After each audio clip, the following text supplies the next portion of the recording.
So, ladies and gentlemen, please give a big hand to Nick Dubois. Thank you very much.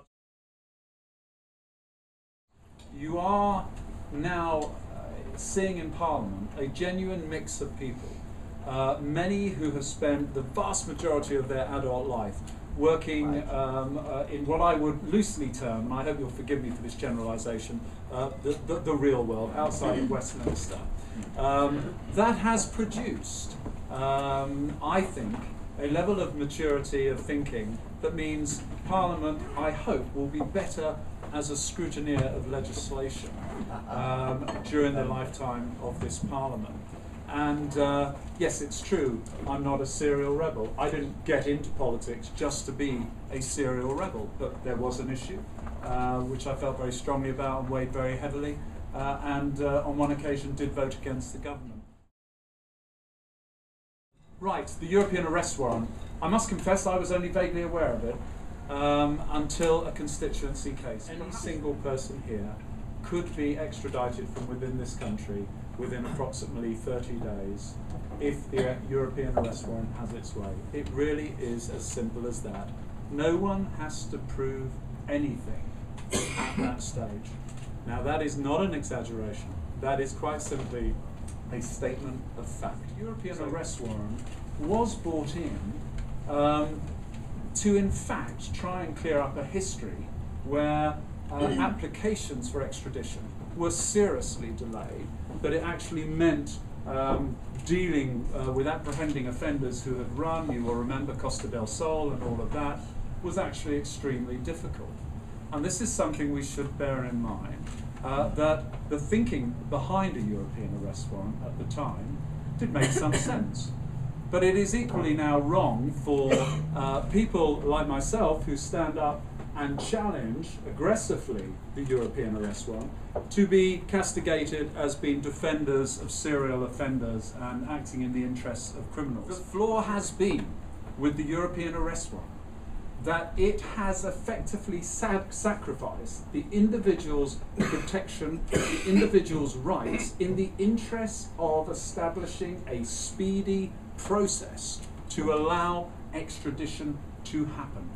The price of that, in my opinion, however well it may be working at certain levels, and I am assured it works for major criminals at a successful level, that if the price is the potential miscarriage of one individual, or that affects what I consider the genuine human rights of an individual who may be going through the extradition process, then that is a price that is genuinely not worth paying, and we should reform it. And as this process was being developed, along came the tragedy of 9/11, and the legislation was rushed through, as so much legislation was post 9/11, that I think many of the flaws in it now stem back to that period of time. Fundamentally at the heart of the European arrest warrant is this concept of mutual recognition. It assumes right across Europe we all have the same judicial systems and the same judicial processes. And it therefore assumes everyone will be treated equally in this wonderful utopia that we all know is completely and utterly non-existent. That therefore this system will work for everyone. The problem is, as in the case of my constituent Andrew Simeon, mutual recognition does not work. For one reason, there is no mutual trust involved, and it led to three key areas of flaws, which led to a personal nightmare that is still going on for my constituent, and that is the failure for a UK court to examine prima facie evidence, obviously the question of mutual recognition that I shall touch on, and the fact that there is no concept of European bail. Deal first of all with prima facie. We here, basically, if someone is going to prosecute any one of us, that decision for serious cases rests with the CPS.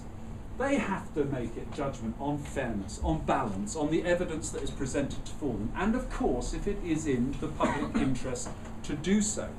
And I imagine that is consideration of many things, including, no doubt, cost.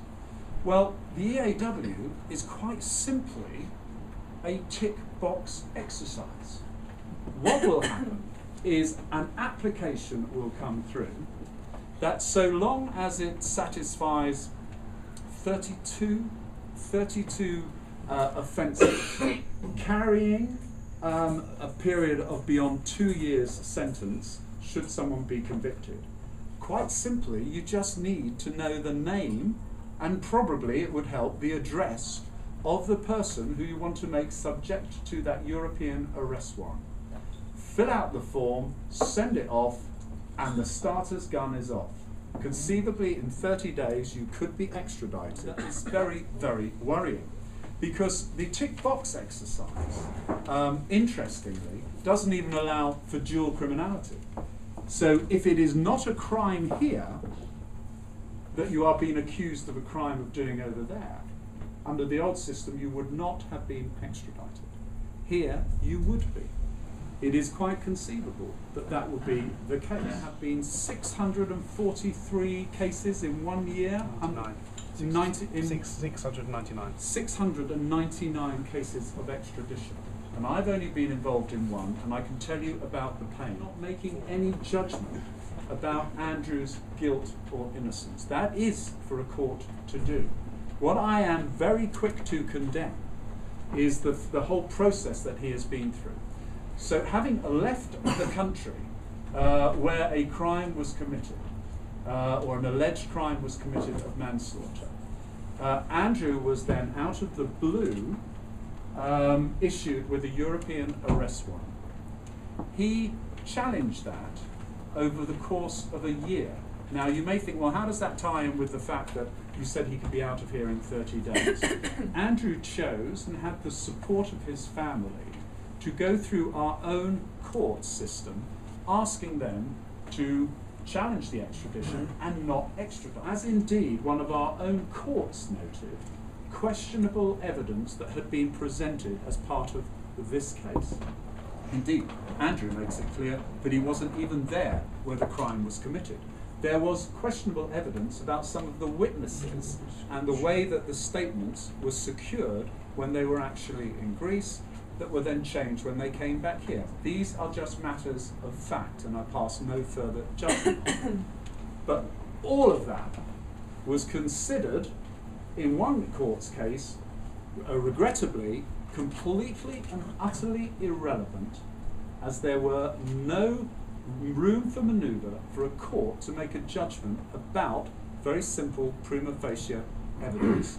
So after 1 year, the House of Lords found no grounds, I think it was the House of Lords in the end, found absolutely no grounds as to why the extradition should not go ahead. Andrew was subsequently taken out to Greece. His parents were forced to go on another plane as part of some other absurd regulation, and met with him out there, and there began some other major problems. It's not reasonable that you would be able to apply for bail. Of course it's reasonable to apply for bail.